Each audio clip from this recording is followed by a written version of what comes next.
Assalamu alaikum. Welcome to the Curiosity Club. Today is 15 July 2024. आज हम bank के जिस एडिटोरियल का एनालिसिस करेंगे उसका टाइटल है अफ़गान चैलेंज। जैसे कि हमें पता है कि अफ़गानिस्तान का टॉपिक एक बड़ा इम्पोर्टेंट टॉपिक है। पाकिस्तान की जो जियो स्ट्रेटेजिक लोकेशन है उसमें अफ़गानिस्तान की बहुत अहमियत है, और जो अफ़गानिस्तान के जिस तरह हालात चल रहे हैं तो वो हमेशा से पाकिस्तान के लिए और ओवरऑल दुनिया के लिए बहुत ही इम्पोर्टेंट होते हैं।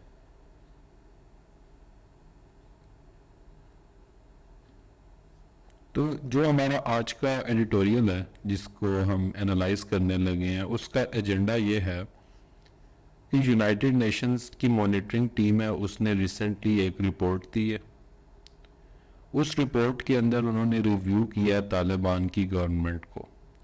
तालिबान की गवर्नमेंट की जो अच्छी बातें हैं वो भी बताई गई हैं, और जो उनसे अभी तक उनको चैलेंजेस हैं और जो उनकी गवर्नमेंट से पूरी दुनिया को थ्रेट्स हैं, ये सारी चीज़ें इस रिपोर्ट के अंदर बताई गई हैं। तो हम एक एक करके इन सब को देखेंगे कि बेसिकली यूनाइटेड नेशंस की मॉनिटरिंग टीम ने क्या बातें की हैं इनसे रिलेटेड। तो इस रिपोर्ट की फाइंडिंग में सबसे पहले बात होती है स्टेबल अफ़गानिस्तान के बारे में। वो ये बताते हैं हमें कि तालिबान के आने के बाद से अफ़गानिस्तान, जो कि एक ऐसा रीजन था जिसमें सालों से इंस्टेबिलिटी थी, तालिबान के आने के बाद से वहाँ पे स्टेबिलिटी आ गई है, क्योंकि उन्होंने करप्शन के अगेंस्ट भी काम करना स्टार्ट कर दिया है, और जो पोपी कल्टीवेशन थी, जो अफीम की कल्टीवेशन थी, उसके अगेंस्ट भी काम करना स्टार्ट कर दिया है, और ओवरऑल उनकी गवर्नमेंट के अंदर जो परफॉर्मेंस है वो काफ़ी अच्छी जा रही है। लेकिन इसी के साथ वो कहते हैं कि जो टेररिस्ट ग्रुप है अफगानिस्तान के अंदर वो फ्लरिश करने लग गए हैं। कुछ ऐसे ग्रुप्स हैं जिनकी आइडियोलॉजी इनसे मिलती जुलती है। उन ग्रुप्स में कौन कौन से आ जाते हैं, जैसे अब टीटीपी है। टीटीपी की आइडियोलॉजी अफगान तालिबान से मिलती है, इसी तरह अलकायदा की भी मिलती है। तो इस तरह के ग्रुप्स राइज हो रहे हैं अफगानिस्तान में, और ऐसा लगता है कि जैसे जो अफगान हुकूमत है वो इन पे कंट्रोल नहीं करना चाहती। इसी तरह कुछ ऐसे ग्रुप्स भी राइज हो रहे हैं जो इवन अफगान तालिबान के भी अगेंस्ट हैं, जैसे कि इस्लामिक स्टेट कंदाहार ग्रुप है। ये अफगानियों के भी अगेंस्ट है और ये ईरान के भी अगेंस्ट है। तो बेसिकली इस रिपोर्ट में वो चैलेंजेस बताए गए हैं जो अभी आगे पूरी दुनिया को फेस करने पड़ रहे हैं अफगानिस्तान की वजह से। यहाँ पे एक वर्ड यूज़ हुआ था पोच का, कि ये जो ISK है टेररिस्ट ऑर्गेनाइजेशन, ये पोच कर रही है बहुत से मिलिटेंट्स को फ्रॉम अदर मिलिटेंट ग्रुप्स। पोच का मतलब होता है कि किसी को इनलीगली अपना बना लेना या कहीं और से। जैसे अब यहाँ पे है illegal hunt or catch on land that is not one's own or in contravention of official protection. तो इनलीगल तरीके से किसी दूसरे को कोई चीज़ अपनी बना लेना वो पोच कहलाता है। इसी तरह ISK वाले जो है वो पोच कर रहे हैं मिलिटेंट्स को। अगर कोई मिलिटेंट TTP के अगेंस्ट हो चुका है या अलकायदा के अगेंस्ट हो चुका है तो ISK के जो मिलिटेंट्स हैं अफगानिस्तान में वो उनको अपना बना रहे हैं। आगे स्टेबिलिटी के बारे में बात करते हैं कि असेंबलेंस ऑफ स्टेबिलिटी। सेम्बलेंस मतलब कि ऐसे नज़र आ रहा है कि जैसे अफगानिस्तान स्टेबल हो गया है। एक ऐसा कंट्री जो कि 4 डेकेड से वॉर में था वो अब ऐसे नज़र आ रहा है जैसे स्टेबल हो गया हो। UN रिपोर्ट ने कहा है कि तालिबान की ट्रांजिशन हुई है from insurgency to governing authority. Afghan Taliban जो हैं वो एक गवर्निंग अथॉरिटी बन गए हैं। पहले वो मिलिटेंट्स थे और अब एक गवर्निंग अथॉरिटी बने हैं, और उन्होंने कुछ काम बड़े अच्छे किए हैं कि उन्होंने करप्शन पे बड़ा अच्छा क्रैक डाउन किया है, और उन्होंने पॉपी कल्टीवेशन, जैसे हमने पहले बात की, जो ड्रग्स की कल्टीवेशन है उसको भी रोक दिया। लेकिन मसला क्या है, कोई अपोजिशन नहीं है तालिबान के ऑब्सक्यूरेंटिस्ट रोल को। ऑब्सक्यूरेंटिस्ट उस इंसान को कहते हैं जो कोई फैक्ट या कोई भी चीज़ किसी दूसरे को पता ना चलने दे। तो तालिबान ऑब्सक्यूरेंटिस्ट रूल क्या है कि वो अपने अगेंस्ट किसी को बोलने नहीं देते, किसी और को गवर्नेंस के ऊपर हक नहीं जताने देते। वो खुद ही गवर्नेंस कर रहे हैं और वो खुद ही कोई सब कुछ समझते हैं। अब क्या था, جو ایک اچھی بات ہے، جو ویسٹرن بیک کرزئی اور غنی کی ایڈمنسٹریشن تھی وہ مشہور تھی کرپشن کے لیے اور بیڈ گورننس کے لیے، تو کچھ حد تک افغانستان میں اسٹیبلٹی کہہ سکتے ہیں آ رہی ہے، کیونکہ یہ والی جو گورننس ہے یہ کرپٹ بھی نہیں ہے، یہ پوپی کلٹیویشن بھی نہیں ہونے دے رہی، لیکن یہ اپنے اگینسٹ کسی اپوزیشن کو بھی نہیں کھڑا ہونے دیتے. تو اس طریقے سے یو این کی رپورٹ نے جو سب سے پہلی بات کی وہ انہوں نے بیسیکلی تعریف ہی کی. انہوں نے کہا کہ افغانستان میں اسٹیبلٹی تو آ رہی ہے، لیکن پرابلمز ابھی تک ہے. اگر افغانستان چاہتا ہے اور افغان طالبان چاہتے ہیں کہ انہیں فلی ریکگنیشن ملے تو اس کے لیے ان کو کچھ کام کرنے پڑیں گے. سب سے پہلے انہیں وومن رائٹس کے اوپر کام کرنا پڑے گا. وومن رائٹس میں کیا ہے؟ طالبان نے وومن ایجوکیشن کو بین کیا ہوا ہے. سب سے پہلے ان کو وومن ایجوکیشن دوبارہ سے اجازت دینی پڑے گی. سیکنڈلی انہیں کیا کرنا پڑے گا؟ سیکنڈلی انہیں وومن کو ہر جگہ پہ کام کرنے کی اجازت دینی پڑے گی، چاہے وہ میڈیا میں کام کرنا چاہتی ہیں، چاہے وہ اسکول میں کام کرنا چاہتی ہیں، چاہے وہ کسی بھی پرائیویٹ سیکٹر میں کام کرنا چاہتی ہیں، وومن رائٹس انہیں ایکول دینے ہوں گے. اسی کے ساتھ ساتھ اگر طالبان ریکگنیشن چاہتے ہیں تو انہیں فنڈامنٹل رائٹس پہ بھی کام کرنا پڑے گا. فنڈامنٹل رائٹس کیا ہیں؟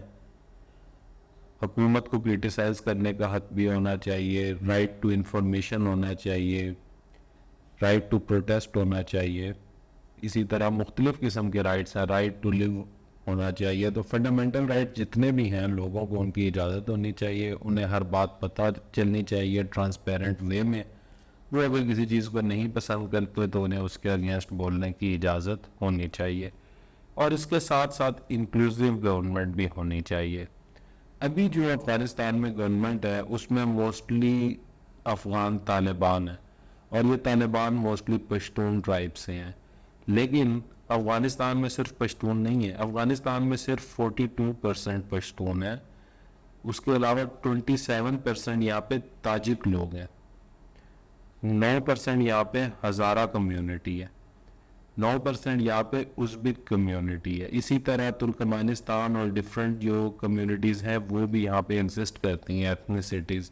انکلوسیو گورنمنٹ کیا ہوگی؟ انکلوسیو گورنمنٹ یہ ہوگی کہ ان تمام کو مل کے ایک حکومت بنانی چاہیے، اور جب وہ حکومت بنے گی تب ہی افغانستان کو انٹرنیشنل ریکگنیشن ملے گی.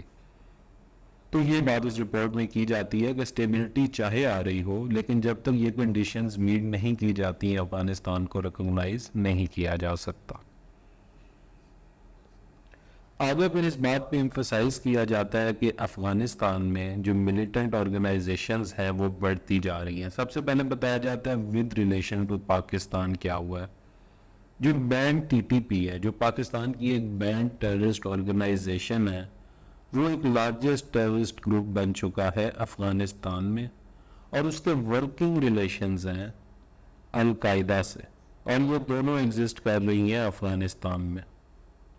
اب یہ بہت بڑی پرابلم ہے. ان دونوں آرگنائزیشنز کی آئیڈیالوجی ملتی ہے افغان طالبان سے، اور اسی وجہ سے وہاں پہ ان کو شیلٹر ملتا ہے. اس کے علاوہ اس رپورٹ نے ایک اور بات کی ہے، اس نے انڈورس کیا ہے جو پاکستان کہہ رہا تھا بڑے عرصے سے کہ طالبان رول یا تو انیبل ہے یا انوننگ ہے ٹی ٹی پی کے تھریٹ کو ٹیکل کرنے کے لیے، کیونکہ پاکستان اتنے عرصے سے ان کو کہہ رہا ہے کہ آپ اس پہ قابو پاؤ، اور پاکستان یہی بات کہہ رہا ہے کہ یا تو یہ اس کرنے کے قابل نہیں ہے یا یہ کرنا نہیں چاہتے ہیں. موسٹ امپورٹنٹلی یہ کرنا نہیں چاہتے کیونکہ ان کی آئیڈیالوجی تو آپس میں ملتی ہے. یہ تو ایک ہی ٹائپ کی حکومت ہے جو پوری دنیا میں قائم کرنا چاہتے ہیں، پوری دنیا میں نہیں تو پاکستان، افغانستان اور اس طرح کی کنٹریز میں. اس کے بعد میں بتاتا ہے کہ یہ تھریٹ صرف پاکستان کے لیے نہیں ہے.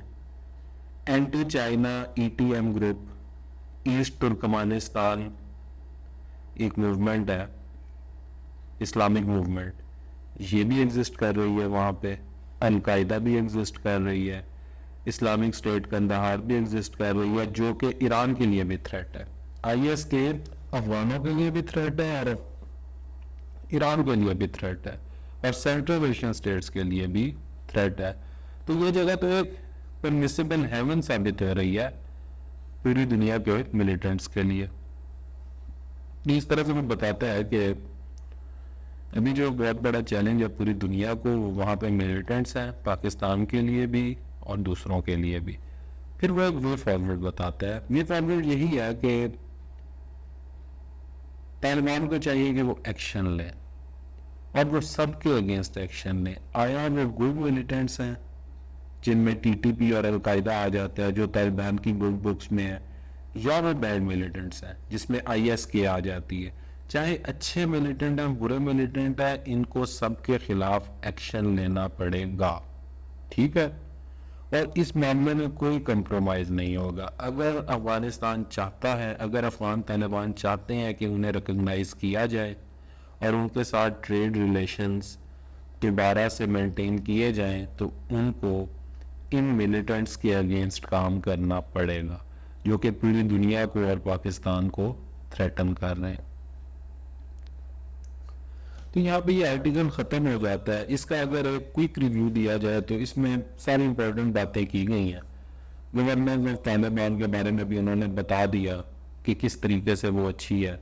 तो इसमें दो मेन चीज़ें हैं जो याद रखनी चाहिए। एक, उन्होंने करप्शन का खात्मा किया है, और दूसरा जो पॉपी कल्टिवेशन थी, जो कि इलीगल ड्रग्स अफगानिस्तान में पैदा होते थे, उन पे उन्होंने रुकावट लगा दिया। तो करप्शन पे और इलीगल ड्रग्स की जो प्रोडक्शन थी उन पे उन्होंने उनको ख़त्म किया। इस वजह से गवर्नेंस को अच्छा कहा जा रहा है। लेकिन दूसरा मसला क्या है? राइज ऑफ मिलिटेंट्स का मसला है। TTP जैसे ग्रुप भी बहुत ज़्यादा पावरफुल हो गए हैं उनके आने के बाद से। ये तो खैर TTP और अलकायदा तो वो ग्रुप्स हैं, TTP और अलकायदा तो वो ग्रुप्स हैं जो कि सेम आइडियोलॉजी वाले हैं। लेकिन इसके अलावा दूसरे ग्रुप्स भी राइज हो रहे हैं, जैसे कि चाइना के अगेंस्ट भी ग्रुप राइज हो रहे हैं, ETIM वगैरह, और उसके अलावा ISK भी राइज हो रहे हैं। ISK अफगान तालिबान के भी अगेंस्ट है और ईरान के भी अगेंस्ट है। तो इस तरह के मिलिटेंट ग्रुप्स राइज हो रहे हैं। इस वजह से वो चाहे जितनी भी अच्छी गवर्नेंस कर लें, उन्हें इंटरनेशनल रिकग्निशन तभी मिलेगी जब वो इन चीज़ों को ख़त्म करेंगे। इंटरनेशनल कम्युनिटी का यहाँ पे रोल क्या है? इंटरनेशनल कम्युनिटी का रोल है कि तालिबान पे जोर लगाया जाए कि वो वुमेन राइट्स के ऊपर काम करें, वो लोगों के फंडामेंटल राइट्स के ऊपर काम करें, और इसी के साथ साथ वो एक इंक्लूसिव गवर्नमेंट बनाए, और इसी के साथ साथ वो इस मिलिटेंट वाले थ्रेट के ऊपर काम करें। इंटरनेशनल कम्युनिटी को चाहिए कि उन पर जोर दें कि वो ये तमाम काम करें, अदरवाइज उन्हें रिकग्निशन नहीं दी जाएगी। तो ये था हमारा आज का तालिबान से रिलेटेड आर्टिकल। इसको हम लोग एक अलग फोल्डर में तालिबान के नाम से ऐड कर देंगे, और फिर अफगानिस्तान से रिलेटेड जो भी आगे एडिटोरियल आया करेगा हम उसको उसी प्लेलिस्ट में ऐड करेंगे, ताकि एक ही वो में आप सारे अफगानिस्तान से रिलेटेड आर्टिकल देख सकें। Thank you. अल्लाह हाफ़िज़।